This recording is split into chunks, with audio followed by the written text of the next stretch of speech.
Israel ও আমেরিকার সঙ্গে সাম্প্রতিক যুদ্ধের পর নিজেদের সামরিক খাতকে আরও ঢেলে সাজাচ্ছে ইরান। জাতিসংঘের নিষেধাজ্ঞা সত্ত্বেও ইরানের ব্যালিস্টিক ক্ষেপণাস্ত্র কার্যক্রম দিন দিন বেড়েই চলেছে। ইসরায়েলের সঙ্গে সাময়িক যুদ্ধবিরতির মধ্যে কোনো গোপনীয়তা ছাড়াই মুড়ি মুরগির মতো ব্যালিস্টিক ক্ষেপণাস্ত্র বানিয়ে চলছে ইরান। এত পরিমাণে ক্ষেপণাস্ত্র তৈরির বিষয়ে প্রকাশ্যে ঘোষণা দিয়ে ইসরায়েল ও আমেরিকাকে প্রকাশ্যে হুঁশিয়ারি দিচ্ছেন ইরানের শীর্ষ কর্মকর্তারা। ইরানে নতুন করে হামলা হলে আগের চেয়েও কঠোর ও দাঁত ভাঙা জবাব দেওয়া হবে বলেও সতর্ক করছেন তারা।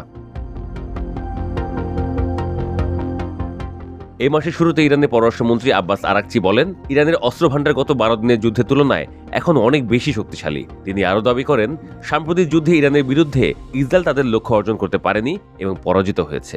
এই নভেম্বরেই একই ধরনের কথা বলেন ইরানের প্রতিরক্ষা মন্ত্রী আজিজ নাসিরজাদেহ। তিনি জানান, ইরানের অস্ত্রশিল্প সাম্প্রতিক মাসগুলোতে কয়েক গুণ উন্নত হয়েছে।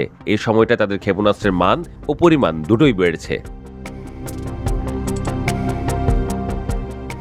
এদিকে গত অক্টোবরে ইউরোপীয় গোয়েন্দা সূত্র জানায়, 12 দিনের যুদ্ধের পর ইরান তার ব্যালিস্টিক ক্ষেপণাস্ত্র কর্মসূচি আরও জোরদার করছে। জাতিসংঘের নিষেধাজ্ঞা থাকা সত্ত্বেও ক্ষেপণাস্ত্র আপগ্রেডের কাজ বন্ধ করেনি তেহরান। প্রতিবেদনে বলা হয়েছে, চীন থেকে সোডিয়াম পারক্লোরেটের বেশ কয়েকটি চালান ইরানের বান্দার আব্বাস বন্দরে পৌঁছেছে। এই রাসায়নিক পদার্থ কঠিন জ্বালানি তৈরি করতে লাগে, যা ইরানের অধিকাংশ ক্ষেপণাস্ত্রের জন্য অপরিহার্য।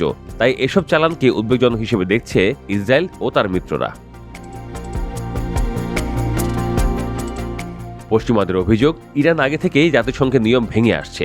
তবে যুদ্ধের পর ক্ষেপণাস্ত্র মজুত বাড়ানোর উপর তাদের নতুন করে গুরুত্ব দেওয়া ইসরায়েলের জন্য বড় হুমকি বলে মনে করছে পশ্চিমারা। ফাউন্ডেশন ফর ডিফেন্স অফ ডেমোক্রেসিসের সিনিয়র ফেলো বেহনাম বেন তাল্লেবুর বলেন, গত জুনে যুদ্ধের পর ইরান তাদের অস্ত্র ব্যবহারের বিষয়ে গুরুত্বপূর্ণ অভিজ্ঞতা অর্জন করেছে।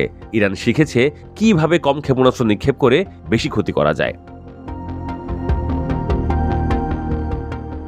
এই গবেষক বলেন, নিশ্চিতভাবেই ইরান তার ক্ষেপণাস্ত্র বাহিনীর ধ্বংস ক্ষমতা বাড়তে চায়। ইসরায়েলের বিরুদ্ধে চালানো অপারেশন ট্রু প্রমিস 1, 2 ও 3 মধ্যবর্তী সময়ে তারা অনেক কিছু শিখেছে। সাম্প্রতিক যুদ্ধে ইরান তাদের ভান্ডারে থাকা মধ্যম পাল্লার শাহাব 3, স্বল্প পাল্লা ফাতেহ 110 এবং দীর্ঘ পাল্লার জুলফিকার ক্ষেপণাস্ত্র ব্যবহার করেছে। এসব উন্নত প্রযুক্তির ক্ষেপণাস্ত্র ব্যবহারের মাধ্যমে ইরান যুদ্ধের ময়দানে বাস্তব অভিজ্ঞতা নিয়েছে বলে মন্তব্য করেন তিনি।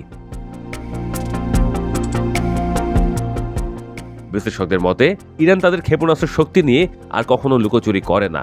2025 সালে ইরানের ইসলামী বিপ্লবী গার্ড একাধিকবার ভূগর্ভস্থ ক্ষেপণাস্ত্র ঘাঁটির ভিডিও প্রচার করে তাদের ক্ষমতা দেখিয়েছে, যা ভবিষ্যতে ইসরায়েলের সঙ্গে ইরানের নতুন সংঘর্ষের পথ তৈরি করতে পারে বলে মনে করছেন বিশ্লেষকরা।